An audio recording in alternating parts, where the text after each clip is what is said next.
রোজা রাখলে পুরুষের যেমন সওয়াব নারীরও তেমন সওয়াব, নাকি পুরুষ রোজা রাখলে বেশি সওয়াব, নারী রোজা রাখলে কম সওয়াব? হ্যাঁ, ব্যাপারটি কি এরকম? না, ইকুয়াল। নেক কাজের সওয়াব বা প্রতিদান পাওয়ার দিক থেকে সবাই সমান, নারী কিংবা পুরুষ কোনো পার্থক্য নাই। এই আয়াতে পুরুষের পাশাপাশি নারীদের কথা বিশেষভাবে বলা হয়েছে। এই আয়াতটি নাজিলের একটা প্রেক্ষাপট আছে, শানে নুজুল আছে। আমাদের প্রিয় আম্মা জান উম্মে সালামা রাদিয়াল্লাহু তাআলা আনহা, উনি একবার আল্লাহর রাসূল সাল্লাল্লাহু আলাইহি ওয়াসাল্লামকে বললেন, ইয়া নবী আল্লাহ, মালি আসমাউর রিজালা ইউযকারুনা ফিল কুরআন ওয়ান নিসাউ লা ইউযকারনা। নবী হে, এমন কেন আমি কোরআনে দেখি যে প্রায় পুরুষদের কথা বলা হয় কিন্তু নারীদের নিয়ে কথা নাই, পুরুষবাচক শব্দ ব্যবহার করা হয়, নারীবাচক শব্দ ব্যবহার করা হয় না, এর কারণটা কি? ফাআনজালাল্লাহু তাআলা হাযিহিল আয়া। এরপর আল্লাহ তাআলা উম্মে সালামা রাদিয়াল্লাহু তাআলা আনহার এই কথার প্রেক্ষিতে তার এই অ্যাপিল, তার এই আবেদন, তার এই আকাঙ্ক্ষা পূরণের জন্য এই আয়াতটি নাজিল করেন, যাতে আল্লাহ তাআলা পুরুষবাচক শব্দের পাশাপাশি নারীবাচক শব্দ ব্যবহার করেছেন। যেমন ধরেন মুমিনিন, এটা বললে এর মধ্যে পুরুষও আছে নারীও আছে। মুসলিমিন, এটা বললে এর মধ্যে পুরুষও আছে নারীও আছে। কিন্তু এই আয়াতে আল্লাহ তাআলা মুসলিমিন বলার সাথে সাথে আবার বলেছেন মুসলিমাত। ইন্নাল মুসলিমিনা ওয়াল মুসলিমাতি ওয়াল মুমিনিনা ওয়াল মুমিনাতি ওয়াল কানিতিনা ওয়াল কানিতাতি। পুরুষবাচক শব্দের পাশাপাশি আবার এক্সট্রা নারীবাচক শব্দ ব্যবহার করেছেন। আলহামদুলিল্লাহ বলেন।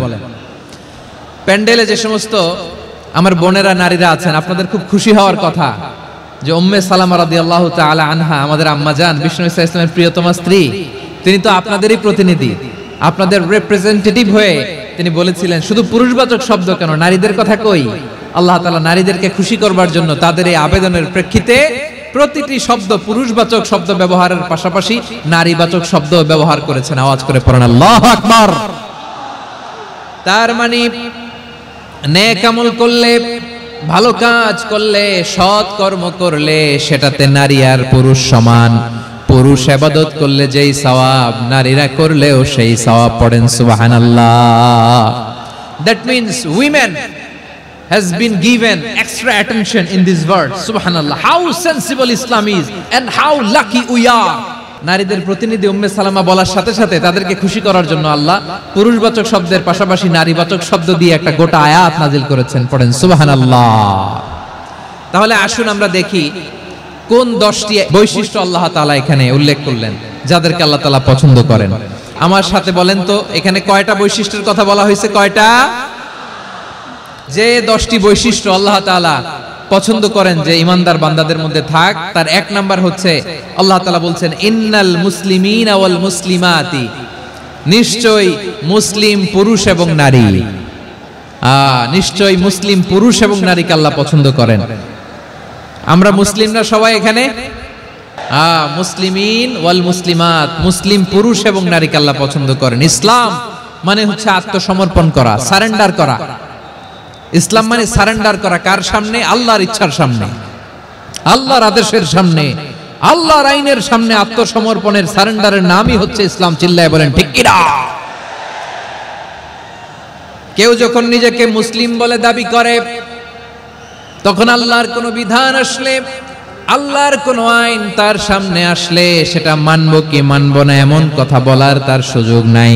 এই আয়াতের পরেই আল্লাহ বলছেন ওয়ামা কানা লি মুমিনিন ওয়ালা মুমিনাতিন ইযা কাদাল্লাহু ওয়া রাসূলুহু আমরান আন ইয়াকুনা লাহুমুল খিয়ারাতু মিন আমরিহিম। আল্লাহর পক্ষ থেকে কোন বিশ্বাসী নারী পুরুষের সামনে যখন কোনো বিধান আসে, কোনো আইন আসে, তখন সে আইন সে মানবে না এমন কোনো অপশন তার নাই। মানলেও হবে, না মানলেও হবে এমন কোনো অপশন আছে নাকি বলেন? এমন কোনো অপশন নাই। আল্লাহর আদেশ আসার সাথে সাথেই সেটার সামনে আমরা সারেন্ডার। আল্লাহর কথা আসলেই সারেন্ডার। এখানে আমার কথা চলবে? প্রিয় ময়মনসিংহবাসী আওয়াজ করে বলেন, আল্লাহর আদেশের সামনে আমার নিজের কোনো ইচ্ছা আছে? যারা আল্লাহর আদেশের সামনে নিজেকে সঁপে দেয়, যারা আল্লাহর আদেশের সামনে নিজের ইচ্ছাকে বিসর্জন দেয়, যারা আল্লাহর বিধানের সামনে নিজের কথা, খায়েশ, সবকিছুকে স্যাক্রিফাইস করে, তারাই হচ্ছে মুসলিম। এজন্য আল্লাহ বলেন আমার প্রিয় বান্দাদের প্রথম বৈশিষ্ট্য তারা হচ্ছে ইন্নাল মুসলিমিনা ওয়াল মুসলিমাতি, তারা আমার বিধানের সামনে আত্মসমর্পণ করে, আমার আইনের সামনে আত্মসমর্পণ করে, আমার কথার সামনে তারা কোনো কথা বলে না। কারণ গোটা দুনিয়ায় আকাশে কিংবা জমিনে যেখানেই যেটা থাক না, সব সারেন্ডার করেছে এক সত্তার সামনে। জোরে বলেন তিনি কে? রব্বুল আলামিন বলেন ওয়ালাহু আসলামা মান ফিস সামাওয়াতি ওয়াল আরদি তাওআন ওয়া কারহা ওয়া ইলাইহি ইউরজাউন। আকাশ কিংবা জমিনে যেখানেই যেটা থাকে না, সব কিছু সারেন্ডার করেছে একজনের সামনে। আওয়াজ করে বলতে হবে তিনি কে? সব আল্লাহর সামনে সারেন্ডার করে। সারেন্ডার আমরাও আল্লাহর ইচ্ছার সামনে সারেন্ডার। আল্লাহর কোনো বিধান দিয়ে যদি কেউ কোনো নসিহত করে, আপনি শুনবেন না? না রেগে যাবেন? আল্লাহর আইন দিয়ে যদি আপনাকে আদেশ করা হয়, উপদেশ দেয়া হয়, আপনি শুনবেন না? নাকি রিঅ্যাক্ট করবেন? না, খবরদার, রিঅ্যাক্ট করা যাবে না। আল্লাহর বিধানের সামনে বিশ্বাসী বান্দার কোনো অপশন থাকে না, কথা থাকে না। ঠিক যেমন সাইয়েদনা ইব্রাহিম আলাইহিস সালাম আত্মসমর্পণ করেছেন। আল্লাহ তাআলা বলেন ইয ক্বালা লাহু রাব্বুহু আসলিম ক্বালা আসলামতু লিরাব্বিল আলামিন।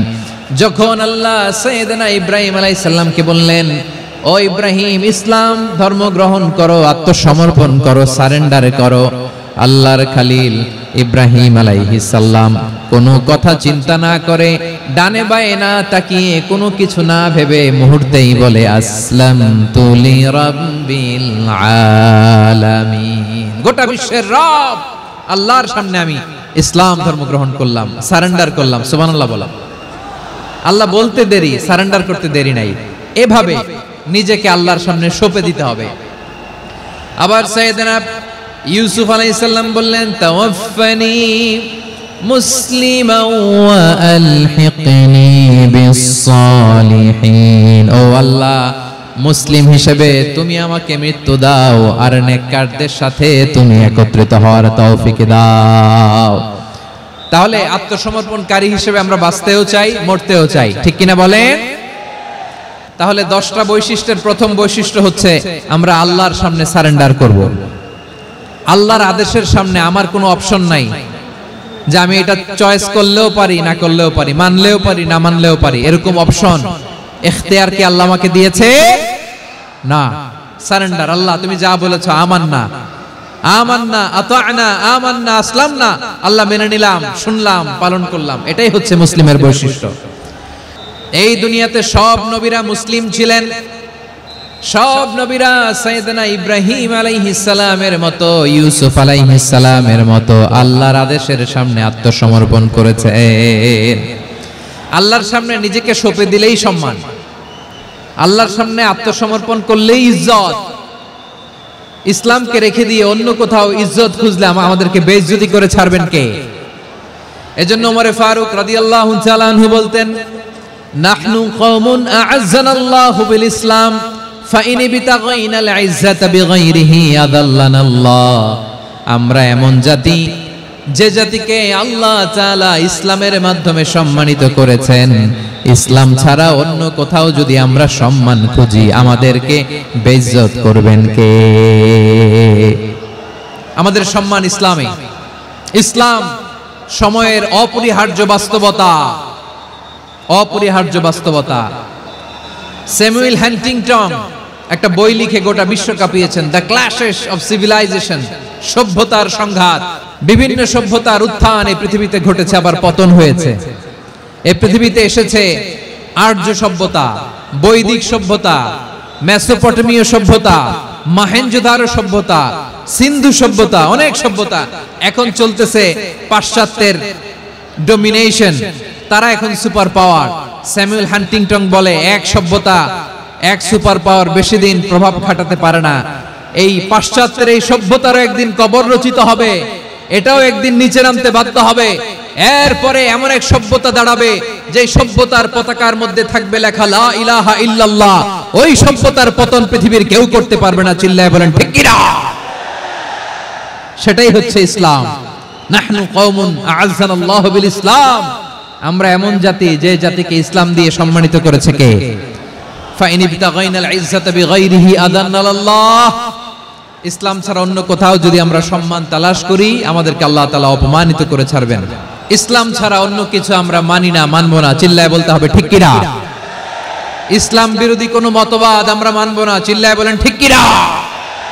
ইসলাম আছে, ইসলাম থাকবে। যারা ইসলামকে মাটির নিচে গেড়ে ফেলতে চায় ওরা জানে না ইসলামের ধর্ম কি। ইসলাম চারা বীজের মতো, ইসলামকে জমিনের ভিতরে গেড়ে দিতে চাইলে এটা শাখা প্রশাখা নিয়ে আসমানের দিকে উপরের দিকে উঠে যায়, চিল্লায় বলেন ঠিক কিনা। এজন্য আল্লাহর হাবিব বলেন 6টি মৌলিক কর্মসূচির সারমর্ম হলো ইসলাম। হাদিসে জিবরিলে সাইয়েদনা জিবরিল আলাইহিস সালাম বিশ্বনবীকে বললেন, ও নবী আপনি বলেন তো ইসলাম কি? ইয়া মুহাম্মদ আখবিরনি আনিল ইসলাম, ইসলাম কারে বলে আপনি বলেন। আল্লাহর হাবিব বললেন 6টি মৌলিক কর্মসূচির সারমর্ম হলো ইসলাম। এক হলো তুমি সাক্ষী দিবা আল্লাহ ছাড়া কোনো ইলাহ নাই, মুহাম্মদ ছাড়া রাসূল নাই, তিনি আমাদের রাসূল। সালাত কায়েম করবা, যাকাত আদায় করবা, সামর্থ্য থাকলে আল্লাহর ঘরে হজ করতে যাবা। এই 6টা কর্মসূচির সারমর্মের নাম হলো ইসলাম। তাহলে ইসলাম কারে বলে বুঝতে পারছেন? তাহলে 10 নম্বরের 1 নম্বর আমরা বুঝে ফেলছি, ইন্নাল মুসলিমিনা ওয়াল মুসলিমাতি। আল্লাহ বলেন মুসলিম পুরুষ এবং নারী আমার কাছে প্রিয়, যারা আমি আল্লাহর আদেশের সামনে নিজেদেরকে সোপর্দ করে দেয়, সারেন্ডার করে দেয়, আমি আল্লাহর বিধানের সামনে নিজেকে সঁপে দেয়, আমি আল্লাহর ইচ্ছার সামনে নিজের ইচ্ছা বিসর্জন দেয়, আমি আল্লাহর সামনে সে সারেন্ডার করে, আত্মসমর্পণ করে, সেই মুসলিম। তাহলে 1 নম্বর বৈশিষ্ট্য ইন্নাল মুসলিমিনা ওয়াল মুসলিমাতি। এরপরে আল্লাহ বললেন ওয়াল মুমিনিনা ওয়াল মুমিনাতি, বিশ্বাসী নারী এবং পুরুষ, আত্মসমর্পণকারী নারী এবং পুরুষ যেমনি আল্লাহর কাছে প্রিয়, ঈমানদার পুরুষ এবং নারীরাও আল্লাহর কাছে প্রিয়। পড়েন সুবহানাল্লাহ। মুমিনিনা ওয়াল মুমিনাতি, দেখেন আমি আলোচনার শুরুতেই বলেছি এই আয়াতে আল্লাহ তাআলা পুরুষদের কথা বলার পাশাপাশি কাদের কথা বলেছেন? নারীদের কথা। আওয়াজ করে বলেন কাদের কথা? হ্যাঁ, নারীদের কথা বলেছেন। এজন্য মুমিনিনা ওয়াল মুমিনাতি, আল্লাহ ঈমানদার পুরুষদের যেমনি পছন্দ করেন ঈমানদার নারীদেরকেও তিনি পছন্দ করেন। ঈমান মানে হচ্ছে স্বীকৃতি দেওয়া। ঈমান মানে স্বীকৃতি দেওয়া। কিসের স্বীকৃতি? বিশ্বাসের স্বীকৃতি। কিসের? মাশাআল্লাহ, বিশ্বাসের স্বীকৃতি। এই পৃথিবীতে বিশ্বাসের দাম বড্ড বেশি। এই পৃথিবীতে সবচেয়ে দামি জিনিস কি? বিশ্বাস। বিশ্বাস ছাড়া এই জগৎ চলে? স্বামী স্ত্রীর সম্পর্ক কিসের উপর টিকে থাকে বলেন তো? হ্যাঁ, বিশ্বাসের উপর টিকে থাকে। স্বামী স্ত্রীর সম্পর্ক টিকে থাকে বিশ্বাসের উপর। পার্টনারশিপে যারা ব্যবসা করেন, পার্টনারশিপের বিজনেস, এটা টিকে থাকে কিসের উপর? বিশ্বাসের উপর। এই জগৎটাই চলে বিশ্বাসের উপর। বিশ্বাসীরা এই পৃথিবীতে না থাকলে আল্লাহ এই পৃথিবীও টিকায় রাখতেন না। একজন বিশ্বাসী এই পৃথিবীর বুকে বেঁচে থাকলে আল্লাহ তাআলা এই পৃথিবী ধ্বংস করবেন না। চিল্লায় পড়েন আল্লাহু আকবার। এই পৃথিবীর সবচেয়ে দামি বস্তু বিশ্বাস, সবচেয়ে দামি। বিশ্বাস দিয়ে এই পৃথিবী চলে। এজন্য জ্ঞানীরা বলে বিশ্বাসে মিলায় বস্তু, তর্কে বহুদূর। বলে না? বিশ্বাসে মিলায় বস্তু, তর্কে বহুদূর। বিশ্বাসে এই পৃথিবী টিকে থাকে। আচ্ছা দেখেন, ঢাকা থেকে একজন লোক কক্সবাজার যাবে, ডবল ডেকার বাস আছে না, যেগুলোতে ঘুমায় ঘুমায় যাওয়া যায়। তো দেখবেন অনেক প্যাসেঞ্জার বাসে উঠে আস্তে করে ব্ল্যাঙ্কেট নিয়ে, কম্বল নিয়ে ঘুম দিতেছে। ঘুম দেখেন তার কি বিশ্বাস ড্রাইভারের উপরে। এই বাস তো তারা চালাইতে চালাইতে নওগাঁ নিয়ে যেতে পারে, এই বাস তো তারা নিয়ে পঞ্চগড় ছেড়ে দিতে পারে, কিন্তু তার কোনো টেনশন নাই। সে দেখবেন ব্ল্যাঙ্কেট নিয়ে, কম্বল নিয়ে দিছে জনমের ঘুম। এর কারণ তার বিশ্বাস আছে যে সকালবেলা এই বাস কক্সবাজারেই পৌঁছবে। দেখেন বিশ্বাসের কত দাম। ঢাকা থেকে জেদ্দা উমরা করতে যারা যান দেখবেন 40,000 ফিট উপরে বিমানে অনেকে কম্বল চাপা দিয়ে ঘুম দিতেছে। ঘুম। এই বিমান 40,000 ফিট উপর দিয়ে পাইলট চালায়া এটাকে আফ্রিকার জঙ্গলে নিয়ে যায় নাকি ভারত মহাসাগরে নিয়ে যায়, তার কোনো টেনশন নাই। সে ঘুম, কারণ তার পাইলটের উপর, এই এয়ারলাইন্সের উপর বিশ্বাস আছে যে সকালবেলায় এটা জেদ্দা আন্তর্জাতিক বিমানবন্দরে ল্যান্ড করবে। ঠিক কিনা বলে? বাবা বাবা তার কলিজার টুকরো সন্তানকে, ছোট্ট ছেলেটাকে দেখবেন মাঝে মাঝে আদর করে এরকম শূন্যে ছুঁড়ে মারে। তো মেয়েটাকে শূন্যে ছুঁড়ে মারলে দেখবেন মেয়েটা খিলখিল করে হাসে। খিলখিল করে হাসে। ও যদি নিচে পড়ে ওর হাতও ভাঙবে, পাও ভাঙবে, তারপরেও হাসে। কেন হাসে? কারণ মেয়েটার বিশ্বাস আছে যে আব্বু আমারে ছাড়বে না, আব্বু আমাকে ঠিকই ধরে ফেলবে। চিল্লায় বলেন ঠিক কি না? ও আমার প্রাণের ময়মনসিংহের ভাইরা, এই জমিন চলে বিশ্বাসে। বিশ্বাস এই পৃথিবীর সবচাইতে দামি সম্পদ। এজন্য একজন বিশ্বাসী জমিনের মধ্যে বেঁচে থাকলে জমিনের উপর আল্লাহ প্রলয়ঙ্কারী কিয়ামত দিবে না। এজন্য আল্লাহ বললেন ওয়াল মুমিনিনা ওয়াল মুমিনাতি, বিশ্বাসী পুরুষ এবং নারীকে আমি আল্লাহ বড্ড ভালোবাসি। তারা এমন ভাবে বিশ্বাস করে না দেখে বিশ্বাস। আল্লাহ বলছেন আল্লাযীনা ইউমিনুনা বিল গায়বি ওয়া ইউকিমুনাস সালাহ, আমার বিশ্বাসী বান্দারা না দেখে বিশ্বাস করে। অদৃশ্যের প্রতি তারা বিশ্বাস রাখে, না দেখে বিশ্বাসটাই আসল বিশ্বাস। ঠিক কিনা বলেন? আচ্ছা, বুঝে থাকলে উত্তর দেন। আমার হাতে 3টা চকলেট নিয়ে যদি আমি বলি এই যে আমার হাতে চকলেট, তুমি বিশ্বাস করো? আপনি তো বলবেন করি, কারণ চকলেট তো দেখা যায়। বিশ্বাস না করে যাবেন কই? কিন্তু আপনারে না দেখায়া 3টা চকলেট এরকম মুষ্টিবদ্ধ করে পিছনের দিকে নিয়ে যদি বলি বন্ধু আমার পিছনে ডান হাতের মুঠায় কিন্তু 3টা চকলেট আছে, বিশ্বাস করো? ও না দেখেও যদি বলে বন্ধু তুই যেহেতু বলছিস বিশ্বাস করি, যদি করে এটাই আসল বিশ্বাস। না দেখে বিশ্বাস করাটাই আসল বিশ্বাস। অদৃশ্যের প্রতি বিশ্বাসকে বলে প্রকৃত বিশ্বাস। আল্লাযীনা ইউমিনুনা বিল গায়ব, আমার বান্দারা না দেখে আমি আল্লাহর উপর বিশ্বাস করে।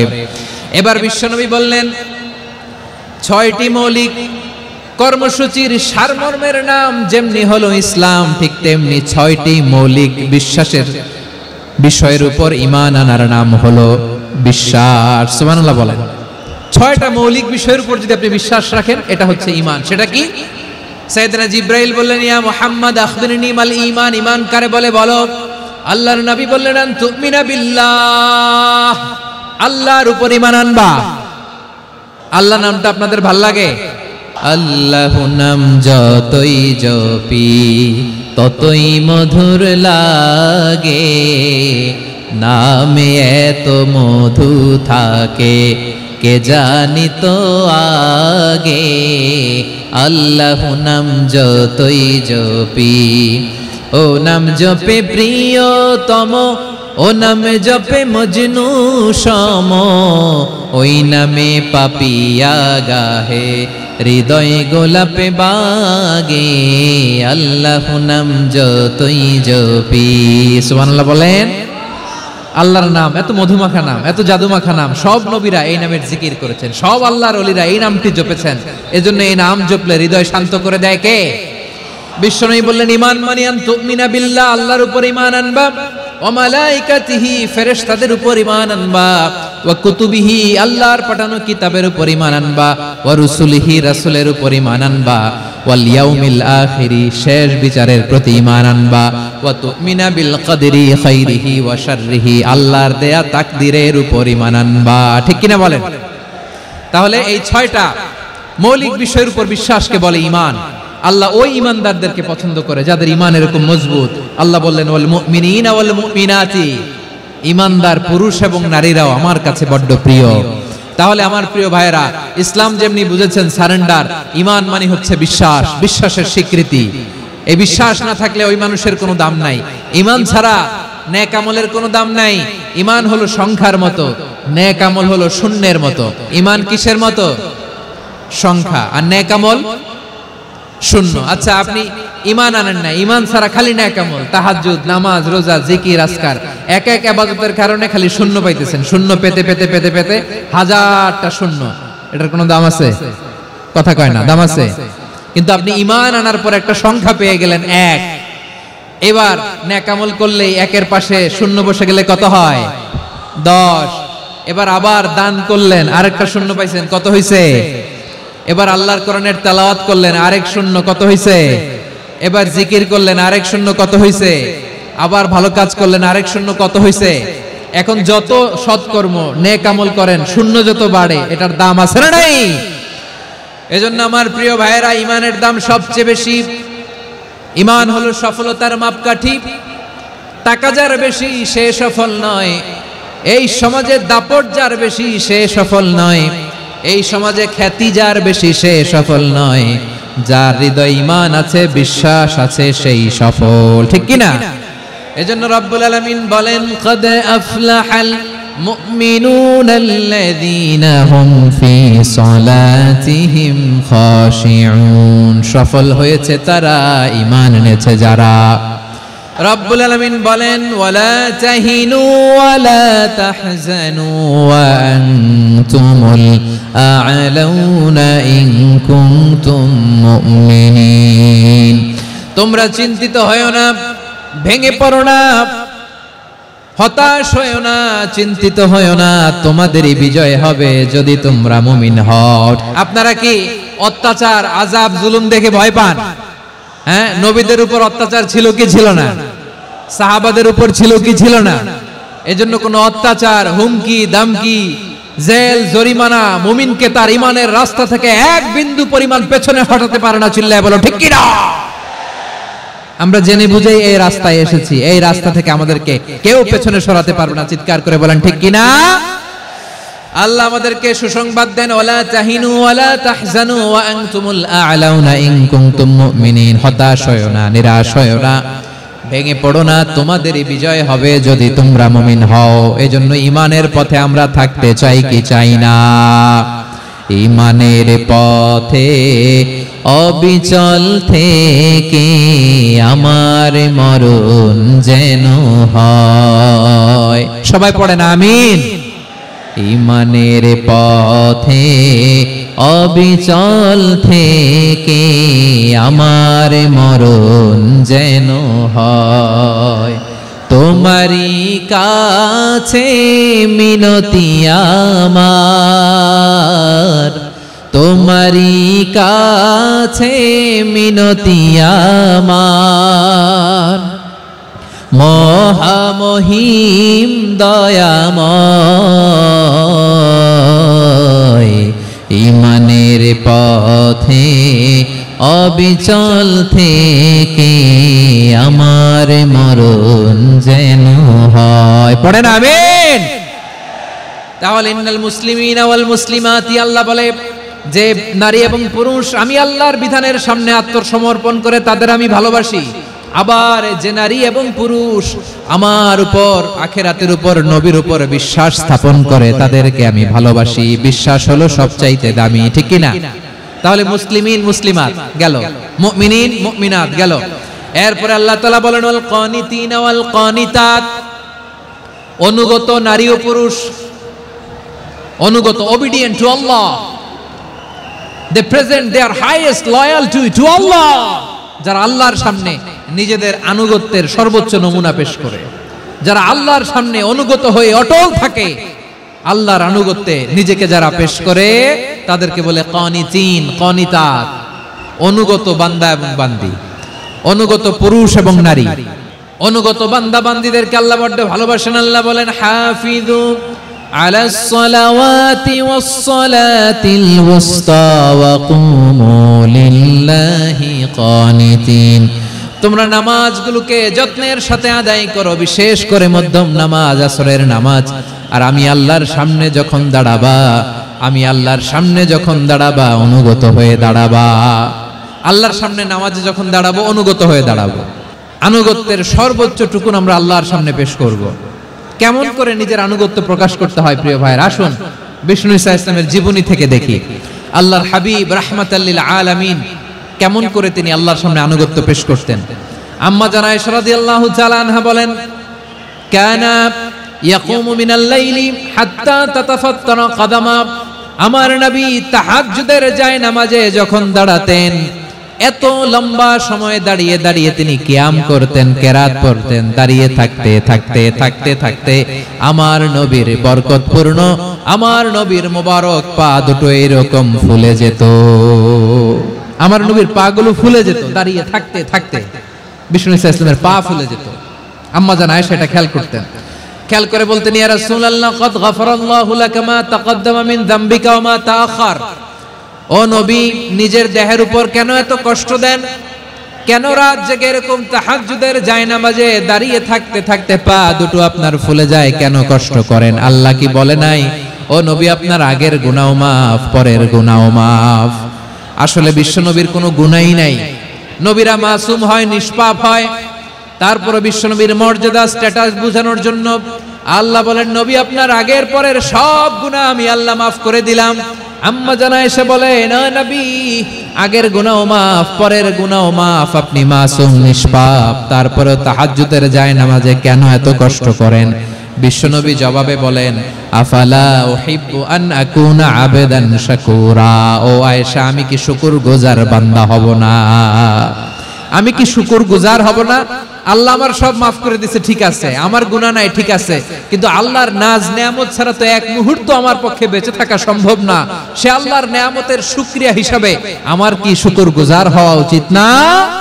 আফালা উহিব্বু আন আকুনা আবদান শাকুরা, আমি কি শুকরগুজার বান্দা হব না? ও আমার ভাইয়েরা, বিশ্বনবী ঠিক এমন ভাবে আনুগত্যের নমুনা দেখাতেন। এখানেই শেষ নয়, আম্মা জানা এসে বলেন, তাহাজ্জুদের জায়নামাজে দাঁড়িয়ে থাকতে থাকতে ফালাম ইয়াজাল ইয়াবকি হাত্তা বাল্লা লিহিয়াতাহু, আমার নবী কিরাত পড়তে পড়তে কাঁদতে কাঁদতে দাড়ি বেয়ে বেয়ে ওনার পানি ঝরতো। আরেক জায়গায় এসেছে হাত্তা বাল্লা হাজারাহু, নবীর জামা ভিজে যেত চোখের পানিতে।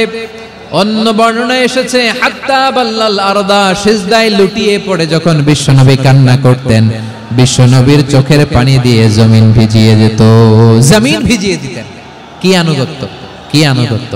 এরপরে নামাজ শেষে দোয়ার মধ্যে বিশ্বনবী বলতেন, আল্লাহুম্মা ইন্নী আবদুক, ও আমার আল্লাহ, আমি আপনার দাস, ওয়াবনু আবদিক, দাসের ঘরের দাস, ওয়াবনু আমাতিক, দাসীর ঘরের দাস। সুবহানাল্লাহ, কি বিনয়! দোয়াতে বলতেন, আল্লাহ আমি আপনার দাস, দাসের ঘরের দাস মানে আমার বাবা আব্দুল্লাহ আপনার দাস, দাসীর ঘরের দাস মানে আমার মা আমিনা আপনার দাস। সুবহানাল্লাহ। নাসিয়াতি বিয়াদিক, আমার মাথার চুলের ঝুঁটি আপনার হাতের মুঠোয়, আপনি যেখানে টানেন ওইখানে আমি যেতে বাধ্য। আপনি আমার চুল ধরে ডানে টান দিলে আমি ডানে যাই, বায়ে টান দিলে আমি বায়ে যাই, আমার কোনো ক্ষমতা নাই, সব ক্ষমতা আপনার।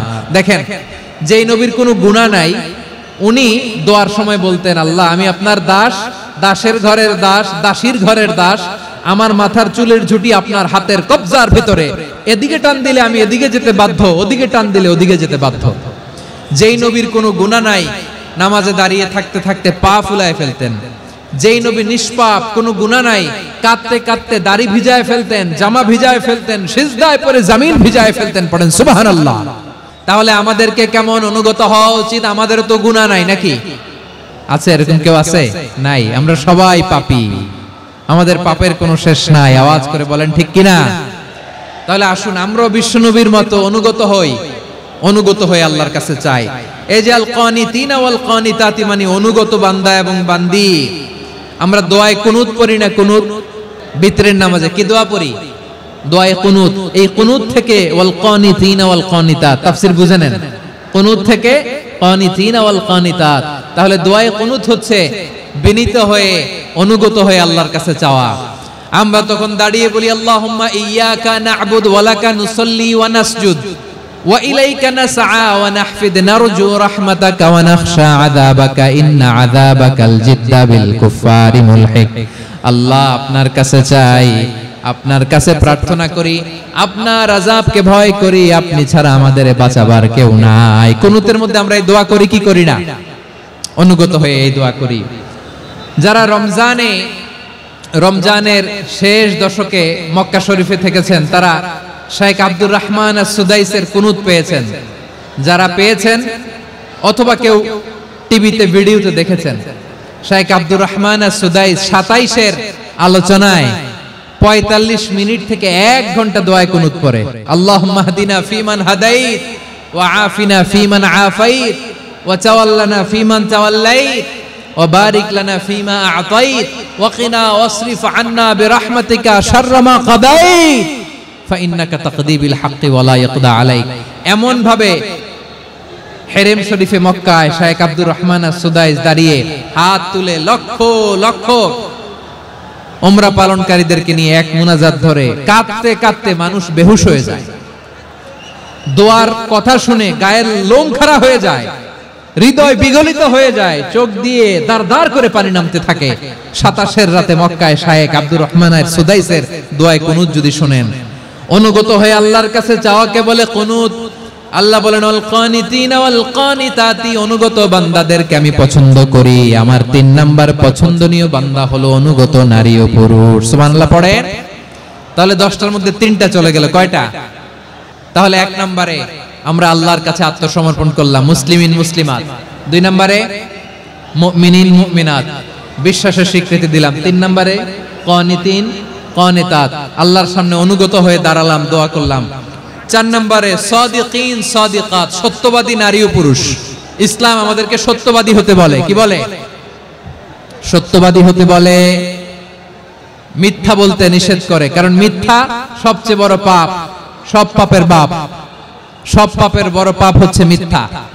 একটা মিথ্যা বললে ওইটারে ঢাকতে আরো 10টা মিথ্যা বলা লাগে, ওইটারে গোজামিল দিতে আরো 30টা মিথ্যা বলা লাগে, কি লাগে না? আর কোনোদিন মিথ্যা বলবেন? মিথ্যার সাথে আমাদের সম্পর্ক নাই। আওয়াজ করে বলেন, মিথ্যার সাথে আমাদের সম্পর্ক নাই। কিন্তু আমাদের সমাজে মিথ্যা আছে না নাই? হ্যাঁ, ময়মনসিংহবাসী মিথ্যা বলে না, সত্য বলে নাকি? মাশাআল্লাহ মাশাআল্লাহ। এখন মোবাইল ফোনের কারণে মিথ্যা আরো বেড়ে গেছে। বিছানায় শুয়ে আছে, অফিস থেকে ফোন দিছে, আপনি কোথায়? কয় স্যার জ্যামে আটকে আছি, জ্যামে। দেশের ভেতরে আছে, ফোন করছে একজন, বলে আমি একটু জরুরি কাজে দেশের বাইরে এসেছি।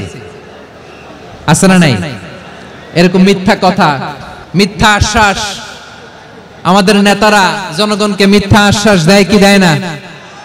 সব নেতারা দেয় তা বলি না, কিন্তু অনেকেই দেয়। এই মিথ্যা আশ্বাস যেন আমরা না দেই। সমাজে মিথ্যা বয়ান আছে না নাই? মিথ্যা ন্যারেটিভ আছে না নাই? আদালতে মিথ্যা সাক্ষী আছে না নাই? ওই সাক্ষীর উপর ভিত্তি করে মিথ্যা রায় আছে না নাই? ওই মিথ্যা সাক্ষীর উপর ভিত্তি করে আমরা এদেশে যাবজ্জীবন দেখেছি, এদেশে ফাঁসির কাস্টে ঝুলানোর নাটক মঞ্চায়ন করতে দেখেছি। আওয়াজ করে বলেন ঠিক কি না? এই মিথ্যা আমরা চাই না, আমরা সত্য বলবো, কারণ আল্লাহ সত্যবাদী। আল্লাহ কি? সত্যবাদী। বিশ্বনবী ছিলেন সত্যবাদী, আমাদেরকেও তিনি সত্যবাদীদের সাথে থাকতে বলেছেন। তিনি আমাদেরকে বলেছেন সত্যাশ্রয়ী হতে। রব্বুল আলামিন বলেন ওমান আসদাকু মিনাল্লাহি হাদিসা, আল্লাহর চাইতে সত্যবাদী আর কেউ আছে নাকি বলেন? আল্লাহর চাইতে বেশি সত্যবাদী কেউ আছে? নাই, নাই। আবার বিশ্বনবীকে আল্লাহ বলেন কুল সাদাকাল্লাহ, ও নবী আপনি বলেন আল্লাহ সত্য বলেছেন। সাদাকাল্লাহ মানে সত্য বলেছেন, আল্লাহ সত্য বলেছেন। এই আদেশটি আল্লাহ তাআলা বিশ্বনবীকে দিয়ে বললেন কুল সাদাকাল্লাহ, ও নবী আপনি বলে দেন আল্লাহ সত্য বলেছেন। এই জন্য আল্লাহর বাণী তেলাওয়াত করার পরে কারি সাহেবরা দেখবেন পড়ে সাদাকাল্লাহুল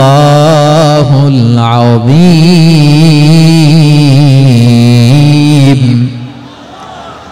কোরআন তেলাওয়াতের পরে কারি সাহেবরা বলে না সাদাকাল্লাহুল আযীম। এর কারণ আল্লাহ তাআলা কোরআনেই বলেছেন কুল সাদাকাল্লাহ, হে নবী আপনি বলুন আল্লাহ সত্য বলেছেন। এজন্য আল্লাহর বাণী তেলাওয়াতের পরে কারীরা বলে সাদাকাল্লাহুল আযীম, মহান আল্লাহ তাআলা তিনি সত্য বলেছেন। এটা বলা আবশ্যক না, সুন্নাতও না, এটা জায়েজ, চাইলে বলা যায়। তার মানে আল্লাহ তাআলা সত্যবাদী, আমার নবীও ছিলেন সত্যবাদী, আল্লাহর হাবিব ছিলেন as-সাদিকাল আমিন, সত্যবাদী আমানতদার। আমার নবীর চাইতে বেশি আমানতদার মক্কায় কেউ ছিল না, আল্লাহর হাবিবের চাইতে বেশি আমানতদার কেউ ছিল না, তার চাইতে সত্যবাদী কেউ ছিল না। আমার নবী ওনার গোটা জিন্দেগিতে একটা মিথ্যাও বলে নাই। সুবহানাল্লাহ পড়েন। আল্লাহর হাবিব রাহমাতাল লিল আলামিন উনি জিন্দেগিতে কখনো একটা মিথ্যা বলেছেন? না, বলেন নাই। যখন আকাশ থেকে আয়াত নাজিল হলো আনজির আশিরাতাকাল আকরাবিন, ও নবী আপনি নিকটাত্মীয়দের সতর্ক করেন, দাওয়াত দেন।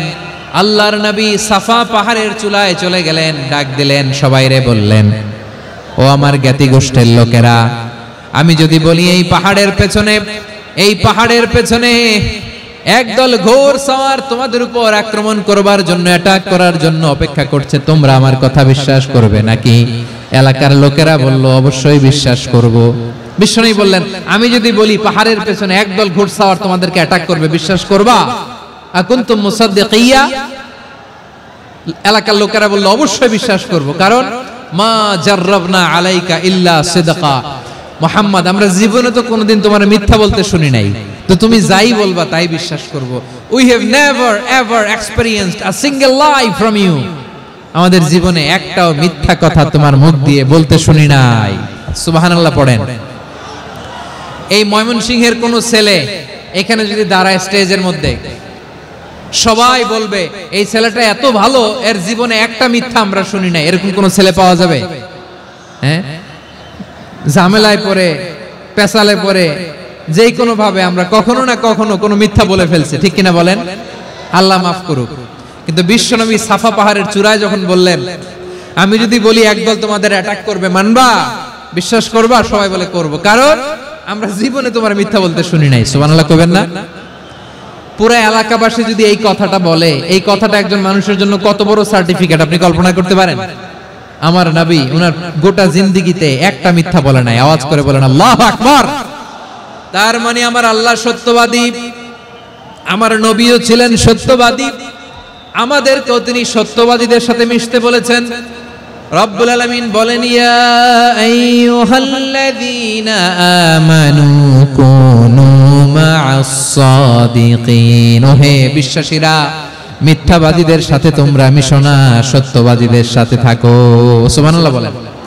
এবার বলেন আমরা কাদের সাথে থাকবো? মিথ্যাবাদীদের সাথে না সত্যবাদী?